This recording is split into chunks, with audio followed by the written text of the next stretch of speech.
Hello, everyone. My name is Charlie. I'm going through a horrific situation in my life, and I need your advice. My best friend Ricky and I grew up together. We met in kindergarten, and since then, we've studied at the same schools. It's been kind of cool going through school all these years with my best friend. But when I started high school, everything changed.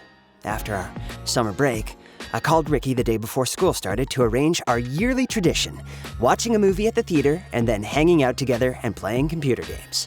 I had spent the whole summer at my grandparents' in Texas, so I was excited to see him and tell him about a girl I met at my grandpa's little shop and find out about what happened during his summer break.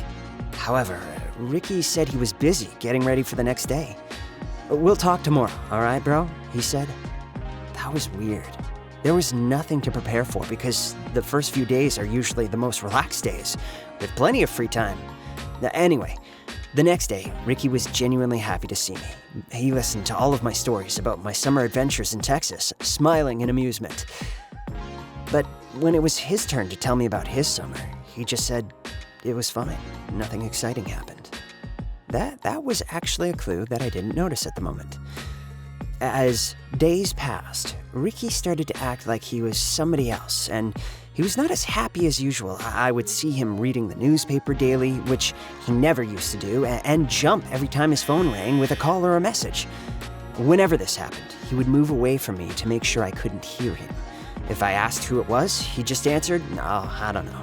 I even started to think that he might need a brain scan or something like that. I mean, this was unusual behavior. It was like he was sick.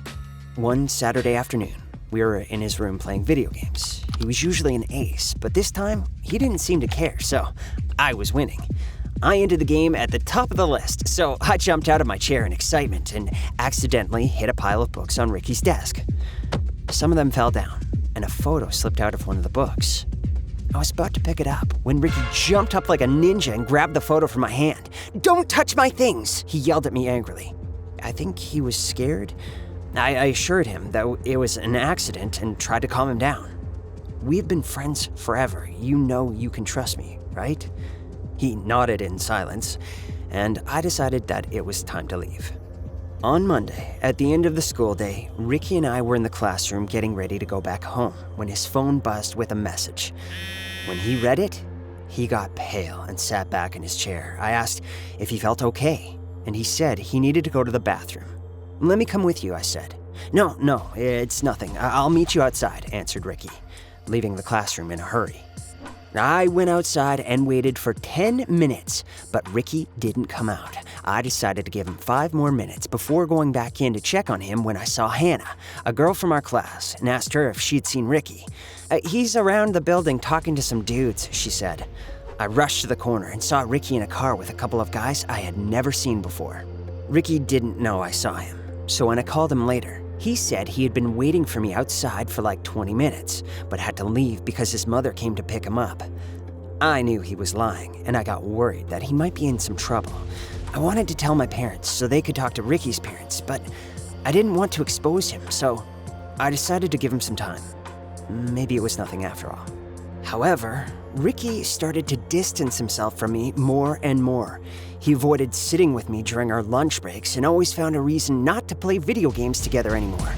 Whenever I asked if there was something wrong, the answer was, "Nope, dude, I'm fine." I had a feeling that his strange behavior and his new friends had something to do with the photo he would not let me see. So I decided I had to get to the bottom of this. One Saturday, I went to his house, and his mom told me that he wasn't at home. I told her that we had arranged to meet there to study a little bit, and I asked her if I could wait for him in his room. She obviously didn't mind.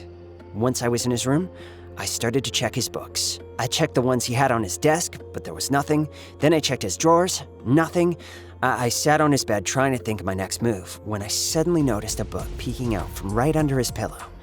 I grabbed the book and opened it. The photo was there. I sat, looking at it in horror. I don't know how long I'd been sitting there, but at some point I saw Ricky looking at me in horror.